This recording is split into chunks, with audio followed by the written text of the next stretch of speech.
వ్యాపారులకు వడ్డీ లేని రుణాలు, మహిళలను శ్రీమంతులు చేయాలన్నదే సీఎం ధ్యేయం.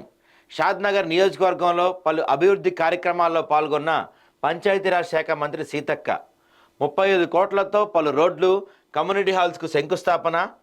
మహిళా సాధికారత కోసం 80 కోట్ల నిధుల మంజూరు. వడ్డీలు కూడా మాఫీ చేయలేదని దుర్మార్గ పాలన బీఆర్ఎస్ది. ఎమ్మెల్యే వీర్లపల్లి శంకర్. నందిగాంలో జరిగింది ప్రోగ్రాం. చైనాలో హెచ్ఎంపీవీ వైరస్ వ్యాప్తి.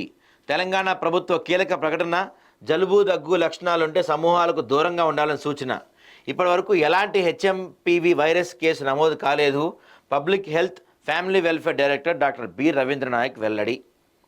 ఇక్కడ ప్రధాన సమస్య ఏంటంటే ఏమీ రాలేదు, ఇంతవరకు ఏమీ కేసులు రాలేదని చెప్తుంటేనే భయం వేస్తుంది మనకి. వీళ్ళు ఇలా చెప్పిన ప్రతిసారి ఏదోటి వస్తుంది. ఈ నోట్ పెట్టలేదా? సరే, నిన్న కూడా ఒక నోట్ రిలీజ్ చేశారు. ఏదైతే మన కరోనా టైంలో ప్రికాషన్స్ తీసుకునే వాళ్ళమో, లైక్ ఈ చేతులు కడుక్కోవాలి, కాళ్ళు కడుక్కోవాలి, ముఖానికి మాస్క్ పెట్టుకోవాలి, షేక్ హ్యాండ్స్ తీసుకోవద్దు, ఇలాంటివన్నీ ఉంటాయి. అలాంటి ఒక నోట్ రిలీజ్ చేశారు. ఏమీ లేదు అంటున్నారు, కానీ ఏదో ఉందనిపిస్తుంది. మరోసారి ఈ ఏదో ఒక వైరస్ వల్ల మరోసారి ప్రపంచం మళ్ళీ ఇబ్బంది పడబోతుందేమో అనే అనుమానాలు వ్యక్తమవుతున్నాయి.